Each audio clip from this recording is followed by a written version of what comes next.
घाटकोपर आणि पवईच्या मधोमध असलेल्या खंडोबा टेकडीवर मोठ्या प्रमाणात वृक्षतोड करण्यात आली आहे। विकासक हिरा नंदाने यांनी तब्बल 300 ते 400 झाडांची बेकायदेशीर कत्तल केल्याची धक्कादायक बाब आता उघडकीस आली आहे। खंडोबा टेकडीवर अचानक 2 ते 3 जेसीबी मशीनसह खोदकाम सुरू झालं आणि जंगलाचा मोठा भाग उद्ध्वस्त करण्यात आला। या अघोषित कामांविरोधात निसर्गप्रेमींनी सोशल मीडियावरून तीव्र संताप व्यक्त केला आणि या आंदोलनाला जोरदार प्रतिसाद दिला।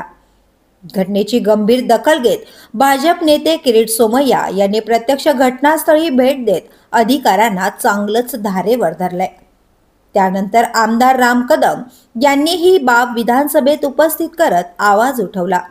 अध्यक्ष महोदय, माझ्या घाटकोपर मतदारसंघामध्ये खंडोबा टेकडी असा एक आपला त्या ठिकाणी डोंगर आहे आणि पर्यावरणाच्या दृष्टिकोनातून त्या ठिकाणी फॉरेस्ट आहे आणि तिथे डोंगर ग्रुप आणि अनेक लोक त्या ठिकाणी सकाळी फेरफटका मारायला जातात।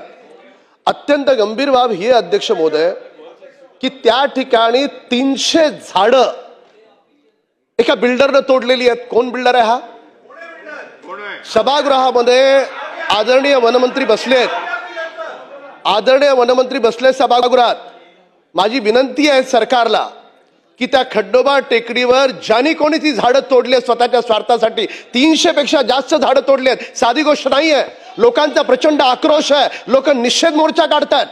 अध्यक्ष महोदय, आपण सरकारला निर्देश देण्याची आवश्यकता आहे की ज्यांनी कोणी झाडं तोडलेत त्याच्यावर मनुष्यवधाचा गुन्हा दाखल झाला पाहिजे। क्रमांक 1। दुसरं, त्या ठिकाणी दोन्ही अतिशय सुंदर टेकड्या आहेत।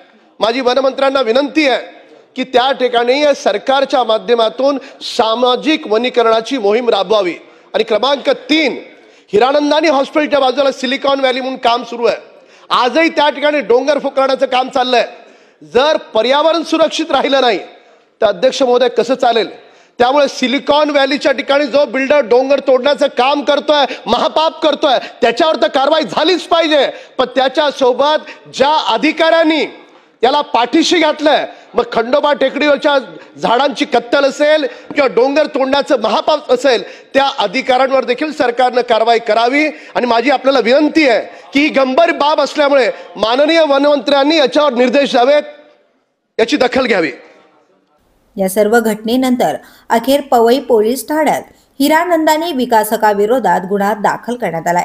MRTP कायद्याच्या अंतर्गत गुन्हा नोंदवण्यात आला असून आता विकासक हिरानंदानी यांच्या अडचणीत मोठी वाढ झाली आहे।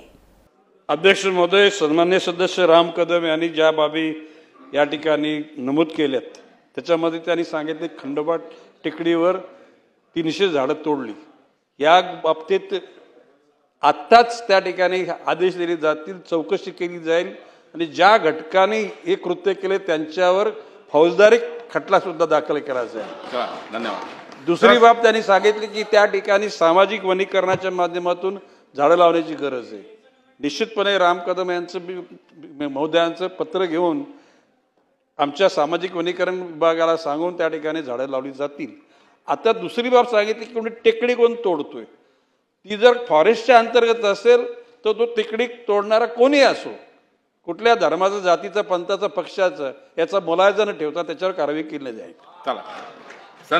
ब्युरो न्यूज, शहर मुंबई।